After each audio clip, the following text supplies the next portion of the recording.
Dans cette série de DIY on Wheels, une Austin Cooper S de 1964 reçoit une restauration body-off. Dans l'émission précédente, le servo-frein a été placé et le système de freinage complet a été purgé.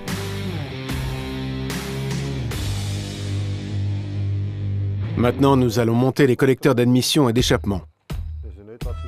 Ceci est un système d'échappement en deux parties qui ressort dans le bas et auquel est fixé l'échappement, et le collecteur d'admission sur lequel se lèvent les carburateurs. Nous allons les monter. Nous commençons par monter les rondelles de blocage qui s'y insèrent. Elles s'insèrent également dans le moteur pour maintenir le collecteur d'admission à sa place. Nous les insérons en premier.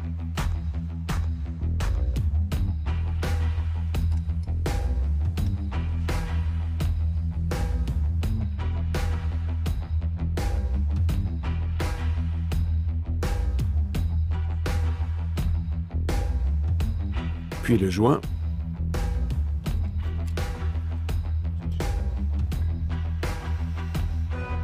Ceci est une garniture spéciale, la plus solide, une garniture avec un côté en acier qui est même replié. Ce sont les garnitures les plus solides.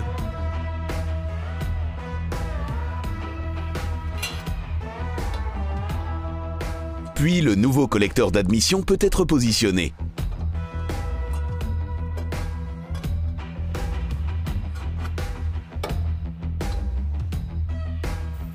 Celui-ci est constitué de deux parties. Celles-ci sont réunies dans le bas et se prolongent jusqu'à l'arrière de la voiture, jusqu'au silencieux.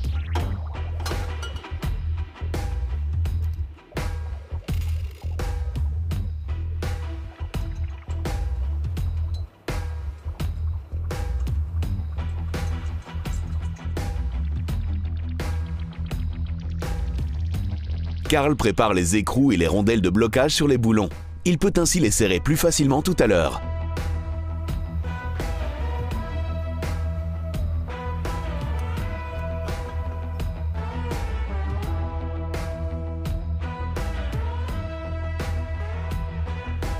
Ceux-ci sont effectivement très bien serrés, afin de ne pas se détacher à cause des vibrations du moteur.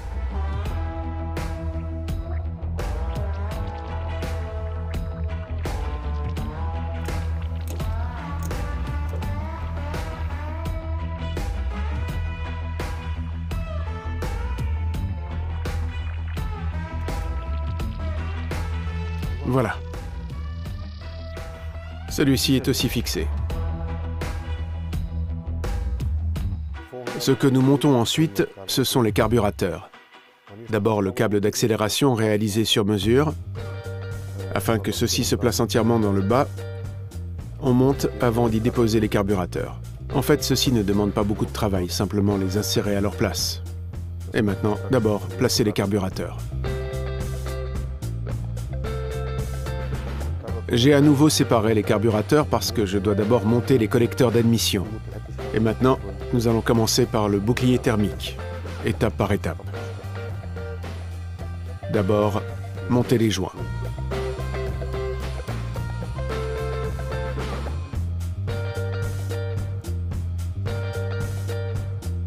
Les boucliers thermiques se posent par-dessus.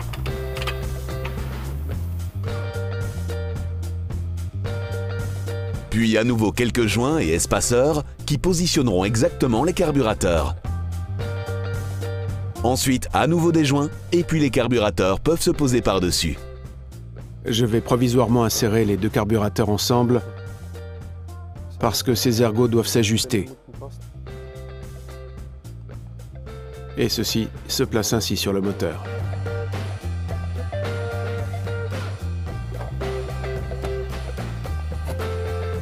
Voilà. Lorsqu'ils sont bien en place, Carl les fixe fermement.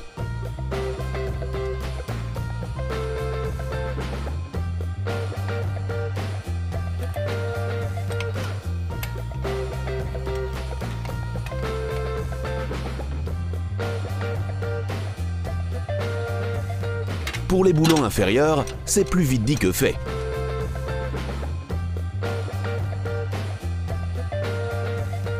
Karl contrôle ensuite le fonctionnement du choke avant de poursuivre. Dans le bas vient encore un petit collier où seront montés tout à l'heure les ressorts qui font revenir la pédale d'accélération. Je monte aussi la pédale d'accélération de façon provisoire. Celle-ci sera bel et bien retirée pour placer les tapis. Maintenant, je monte la pédale d'accélération pour tout pouvoir régler.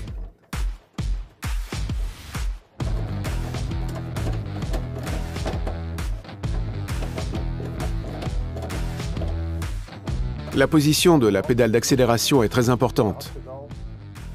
Celle-ci doit être bien alignée avec le câble d'accélération. Là, ressort le câble.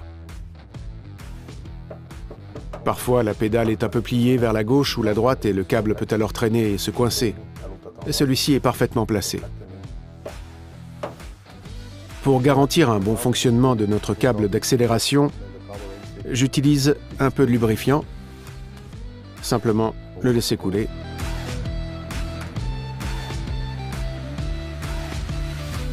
Bien entendu, la graisse est bien nettoyée. Et puis Karl peut insérer le câble d'accélération dans le manteau par l'intérieur à travers la pédale d'accélération.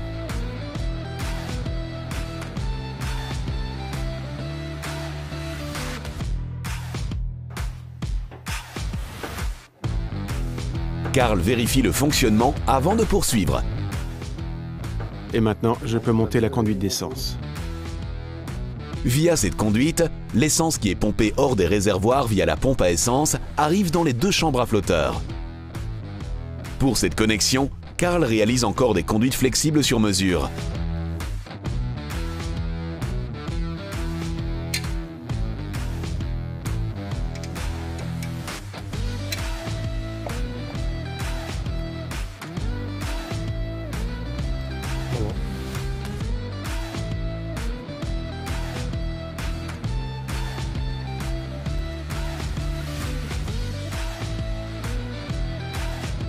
Maintenant, je vais régler le câble d'accélération. Qu'est-ce que ça veut dire? Eh bien, regardez, cet ergot ici a maintenant déjà atteint la fin de sa course. Vous pouvez serrer le câble de telle sorte que vous ne pouvez plus abaisser le régime stationnaire tout à l'heure. Pourquoi? Le câble d'accélération fait remonter la soupape des gaz. Ceci est conçu spécialement pour que cet ergot se positionne exactement au milieu. Donc, avec un peu de jeu dans le haut et dans le bas. Ainsi, vous pouvez encore régler le régime. Il y a encore un peu de jeu, vous voyez. Cela doit être bien intercalé. Maintenant, j'ouvre déjà en fait la soupape des gaz en la poussant à la main. Il faut bien la positionner au milieu et puis régler le câble d'accélération. Pour pouvoir régler ceci, je dois d'abord monter les ressorts pour la pédale d'accélération.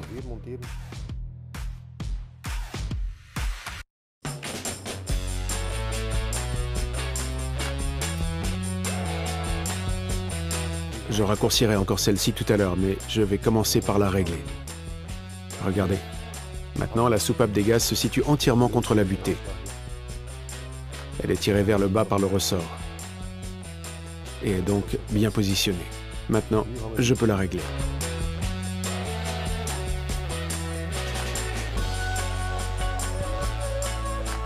Comme indiqué, Karl le place joliment au milieu de l'évidement et le refixe ensuite.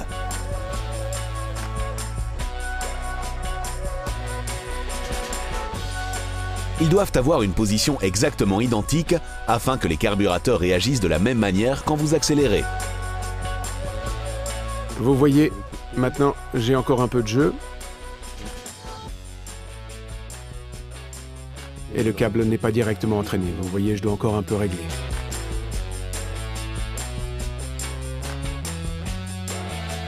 Voilà, ils sont bien égaux. Et toujours veiller à avoir un peu de jeu vers la gauche et la droite. Si ces réglages sont trop orientés vers l'extérieur, cela traîne le long du carburateur. Cela engendre une réponse à l'accélération difficile. Maintenant que tout est bien en place, Karl peut fixer le câble d'accélération.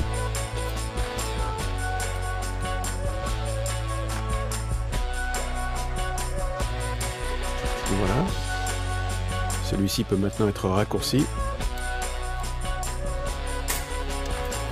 Et maintenant, on va tester la pédale d'accélération.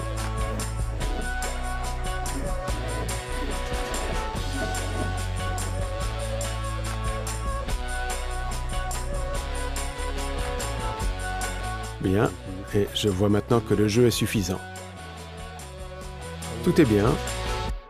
Et maintenant, je peux encore régler le régime stationnaire sans devoir toucher au mécanisme d'accélération.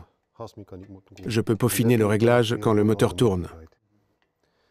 Mais vous voyez que le jeu est suffisant sans changer la mécanique de la pédale d'accélération. Maintenant, montez le câble du choke.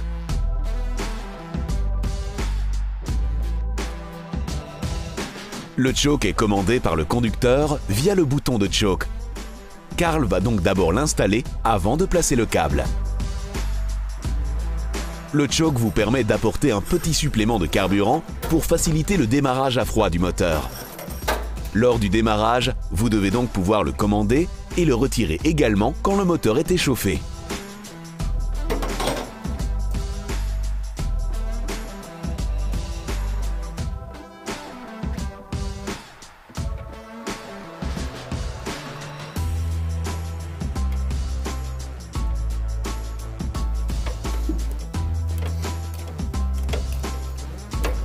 C'est bel et bien nettement plus facile quand le pare-brise n'est pas encore placé. Afin de bien le monter, je vais réaliser ici une boucle. Il ne peut se coincer nulle part.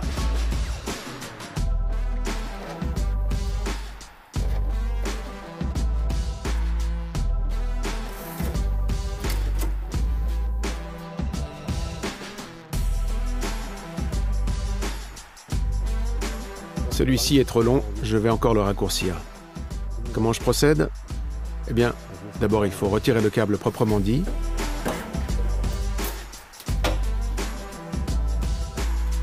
Puis prendre la mesure pour un coup d'ordinaire.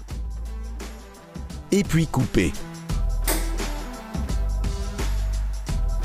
Pour éviter les dégâts et l'usure sur le câble, je dois aussi éliminer les bavures créées par le cisaillement.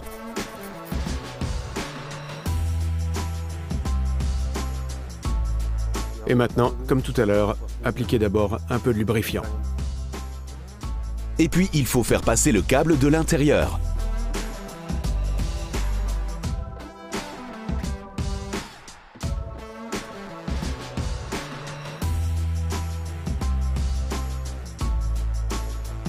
Maintenant, Karl peut réaliser un joli coude.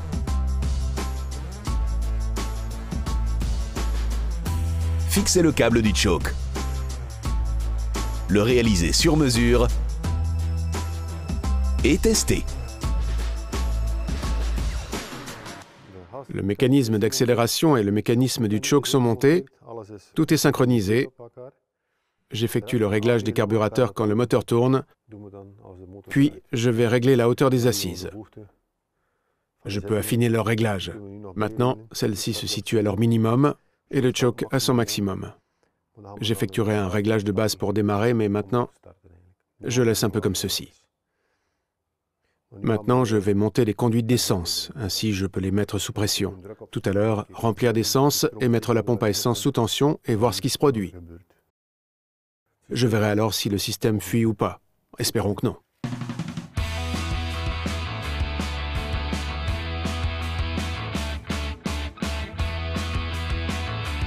Karl a réalisé quelques flexibles d'essence sur mesure pour réaliser la liaison avec la conduite fixe.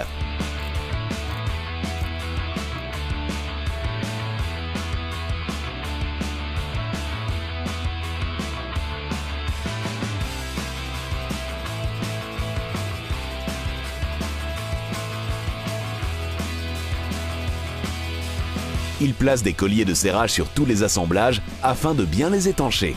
Il fixe tout parfaitement avant de remplir les réservoirs d'essence. Voilà. Karl les remplit juste assez pour pouvoir vérifier le système.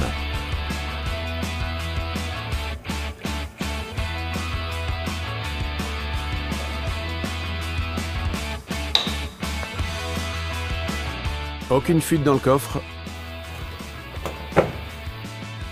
Et maintenant, actionnez la pompe.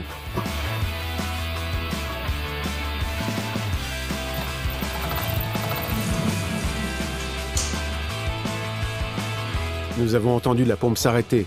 Cela veut donc dire que le système est rempli d'essence. En guise de contrôle, je vais maintenant ouvrir la chambre à flotteur. Celle-ci devrait quand même être remplie environ jusqu'à cette hauteur. Un petit contrôle pour être certain que l'essence arrive bel et bien. Je laisse les conduites en l'état car elles sont fermées. Simplement, vite ouvrir la chambre à flotteur. Voilà. La chambre à flotteur est bien remplie jusqu'à ce que le flotteur soit refermé et que la pompe à essence se soit donc arrêtée. Le système d'essence fonctionne donc comme il faut. Karl peut maintenant encore finir avec les filtres à air. Lors du montage des filtres à air, vous devez toujours bien faire attention au placement correct des joints. Vous pouvez aussi les monter à l'envers, mais alors vous fermez la chambre de dépression. Vous voyez? Vous pouvez les monter comme ceci ou comme ceci, mais pas dans l'autre sens. Idem pour les filtres à air. Ces ouvertures y sont aussi présentes.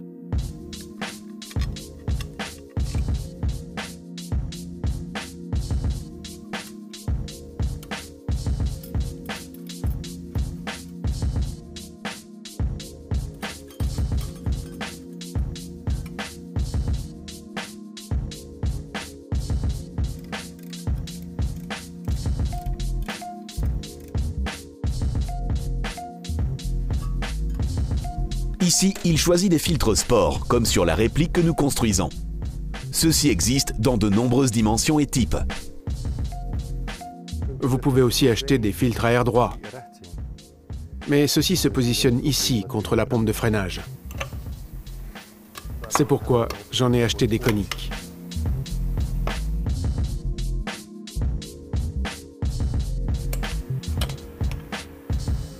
Et ainsi, les carburateurs sont entièrement achevés. Dans l'émission suivante, Karl poursuit la construction de cet Austin Cooper S.